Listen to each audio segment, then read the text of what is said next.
무더위에 고생 많으십니다. 소위 팬덤과 그리고 온라인상에 있어서의 폭력이 개입된 이 정치가 바로 문재인 대통령 시절부터 시작된 것이다. 그 열흘 동안 국민들은 민주당에는 과연 민주가 있는 건지, 어쩌다 민주당이 이렇게 변해버린 건지를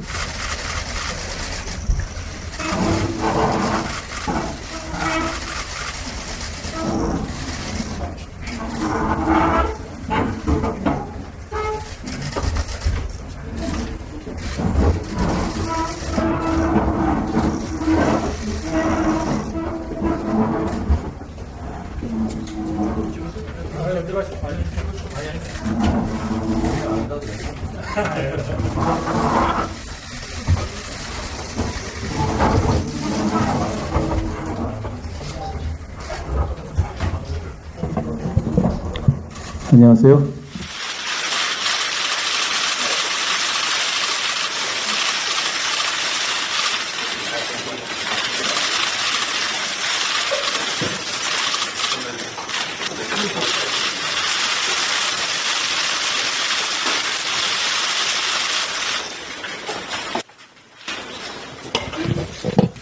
네, 이재명 대표의 개회 선언으로 더불어민주당 제1차 최고위원회의를 시작하겠습니다. 네, 제1차 최고위원회의를 시작하겠습니다. 무더위에 고생 많으십니다.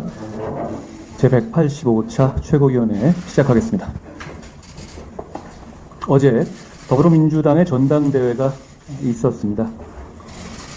이재명 신임 당대표님의 당선을 축하드립니다. 어제 하신 대표 회담의 제의도 대단히 환영한다는 말씀을 드립니다. 조속한 시일 내에 이 시간과 장소를 잡았으면 좋겠습니다. 대표회담을 통해서 여야가 지금 미루어지고 있는 여러 민생 과제들에 대해서 실질적인 많은 결과를 낼 수 있었으면 좋겠습니다. 다양한 의제에 대해서 허심탄회하게 논의하게 되기를 기대합니다. 제 말씀은 오늘 여기까지 하겠습니다. 네, 더불어민주당의 이재명 대표를 비롯한 신임 지도부 선출을 축하합니다. 여야 지도부 구성이 마무리된 만큼 국민과 민생을 위한 협치의 리더십을 보여줄 것을 기대합니다. 이번 민주당 전당대회 경선은 이재명 대표의 당 장악력을 보여준 무대였습니다. 왜 이렇게 김민석 표가 안 나오냐는 이재명 대표의 한마디에 김민석 후보가 1위로 올랐었고, 초반 돌풍을 일으켰던 정봉주 후보는 명파리를 잘라내야 한다는 반명 발언으로 끝내 낙선의 고배를 마셨습니다. 그 대신 그건 등 막말을 쏟아내며 낯뜨거운 명비어천가를 힘차게 외친 후보들이 대거 당선되었습니다. 친명 마케팅 경연장이었던 민주당 전당대회 결과를 두고 당내 다양성이 실종된 일국체제에서 당내 민주주의가 질식될 수밖에 없을 것이라는 우려가 제기되고 있습니다. 민주당 지도부는 경청하시면 좋겠습니다. 그나마 전당대회 내내 이재명 대표는 먹고 사는 문제가 제일 중요하다고 외친 만큼 민생을 위한 진정성 있는 협치의 발걸음을 기대합니다. 국민의힘은 민생을 위한 협치에 언제든 함께할 준비가 되어 있다는 말씀을 드립니다. 민주당의 전당대회가 끝이 났습니다. 이재명 대표와 최고위원으로 당선되신 분들께 축하의 말씀을 전합니다. 다만 귀를 의심케 하는 막말로 국회의 품격마저 강성 지지층에 내다 팔고 최고위원 당선에 영예를 아는 분들이 있다는 점에 대해서는 유감을 표하지 않을 수 없습니다. 이재명 대표는 수락연설에서 민주적 가치를 위협하는 모든 억압에 단호히 맞서 국민의 정치 참여를 확장하겠다고 했습니다. 그 말이 진심이라면 국회의 품격과 표를 맞바꾼 행동에 대해 사과부터 하는 것이 마땅할 것입니다. 네, 장동혁 위원께서 민주당의 이재명 대표의 수락 연설에 대한 반론이 있었기 때문에 문재인 대통령의 연설에 대한 반론을 짧게 말씀드리겠습니다.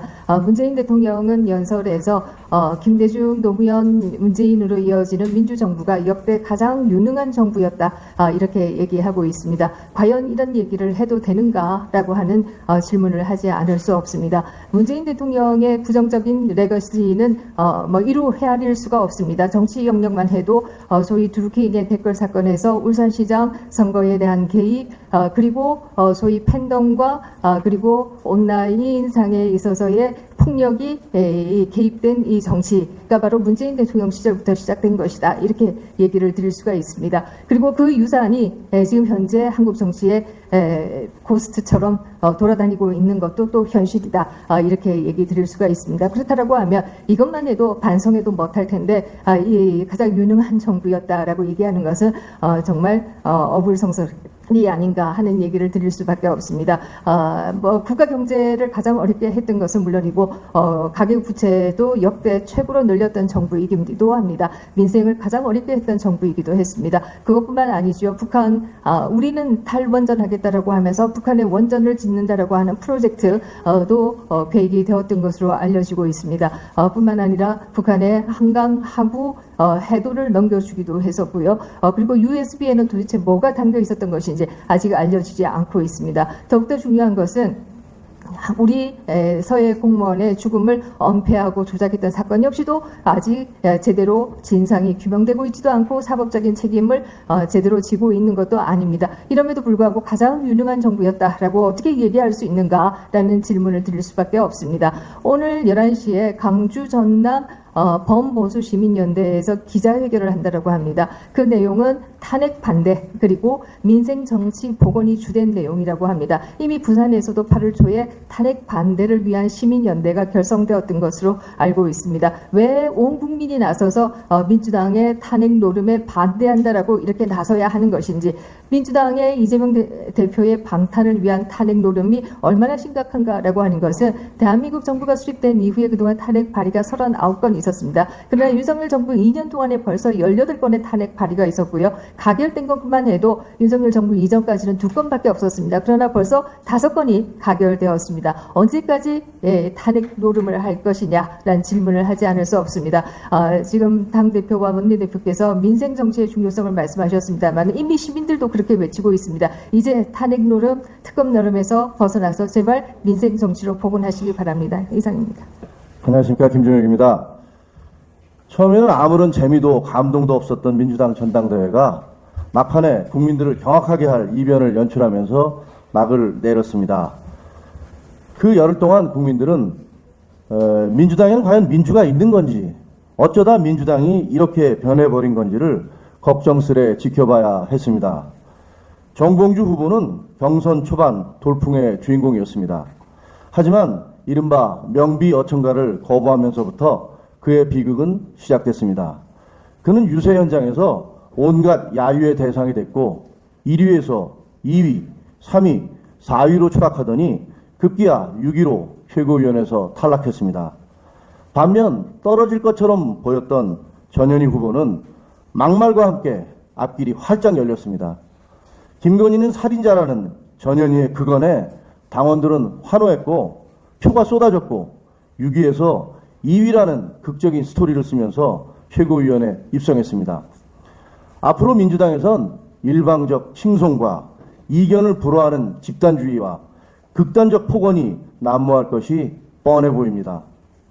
이날 전당대회장에서는 문재인 전 대통령이 확장을 가로막는 편협하고 배타적인 형태를 단호하게 배격하자는 영상 축사를 했습니다. 그러자 빨리 끝내라 라는 야유가 터져나왔습니다. 공교롭게도 이날 김대중 전 대통령의 15주기 추도식도 열렸습니다. 전임 대통령의 영상 축사를 비난하는 당원들을 보면서 이재명 유일체제가 된 민주당 앞에서 두 전직 대통령은 어떤 생각을 할지 궁금합니다. 민주당은 갈수록 이상한 정당이 되어가고 있는 것 같습니다. 이상입니다.